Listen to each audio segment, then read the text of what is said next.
હિન્દુ મહિલાને પ્રેમજાળમાં ફસાવી ધર્મ પરિવર્તન કરાવી 60 લાખ રોકડ અને 18 તોલા સોનું સહિતની મત્તા પડાવી લેવાઈ હોય, જેને લઈ પોલીસ ફરિયાદ નોંધાતા પોલીસે આરોપીની ધરપકડ કરી હતી.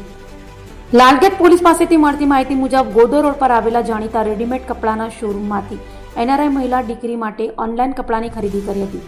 આ દરમિયાન આરોપી કપડાના શોરૂમમાં સેલ્સમેન તરીકે નોકરી કરતો લાલગેટ રામપુરા વિસ્તારમાં રહેતા એઝાઝ પટેલે શોરૂમમાં ફીડબેક આપતી વેળા કોઈક રીતે મહિલાનો મોબાઈલ નંબર આરોપીએ મેળવી લીધો હતો. મહિલા સાથે આરોપી એઝાઝે શરૂઆતમાં મિત્રતા કરી બાદમાં તેને પ્રેમજાળમાં ફસાવી હતી. હાલમાં આરોપીએ શોરૂમમાંથી નોકરી છોડી દીધી છે. જો કે આરોપીએ મહિલાને પ્રેમજાળમાં ફસાવ્યા બાદ ધર્મ પરિવર્તન કરાવ્યું હતું. એટલું જ નહીં, આરોપીએ મહિલા પાસેથી 18 તોલા સોનું અને 60 લાખ પડાવ્યા હતા, જેથી મહિલાના ભાઈએ લાલગેટ પોલીસ મથકે ફરિયાદ નોંધાવતા લાલગેટ પોલીસે આરોપીની ધરપકડ કરી સરિયા પાછળ ધકેલી દીધો છે.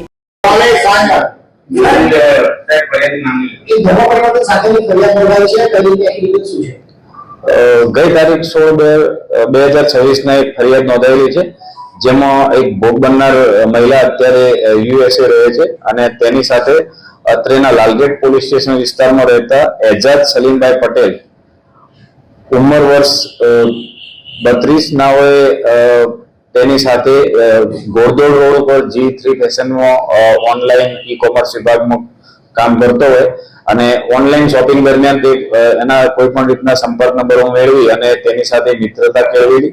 ત્યારબાદ તેઓ હૈદરાબાદ મુકામે મુલાકાત થયેલી અને એના પછી સાઉદી અરેબિયા ખાતે બંને જણા એકબીજાને મળેલા અને ત્યાં હાલના આરોપીએ સ્ત્રી સાથે મિત્રતા કેળવી અને તેની સાથે ઓનલાઈન મેરેજ કરેલા અને એને ઇસ્લામ ધર્મ પણ અંગીકાર કરેલો.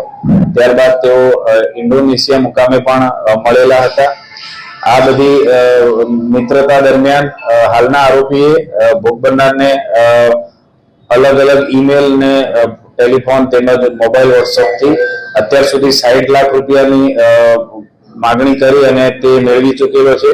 આ સિવાય ભોગ બનનારનો હૈદરાબાદ મુકામે જે ફ્લેટ આવેલો છે એ પણ તેણે ચાવી લઈ લીધેલી છે અને ભોગ બનનારના ભાઈ સાહેબ પાસેથી આશરે 18 તોલા સોનાના ઘરેણા પણ અત્યાર સુધી લઈ લીધેલા છે.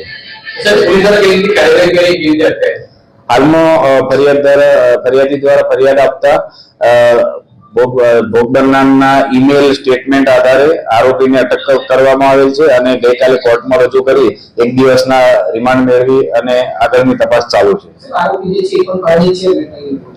હા, તપાસ દરમિયાન હાલના આરોપી પણ પોતે અગાઉ પોતાની પ્રથમ પત્ની સાથે લગ્ન કરેલા હતા અને હાલ તેની સાથે રહે છે.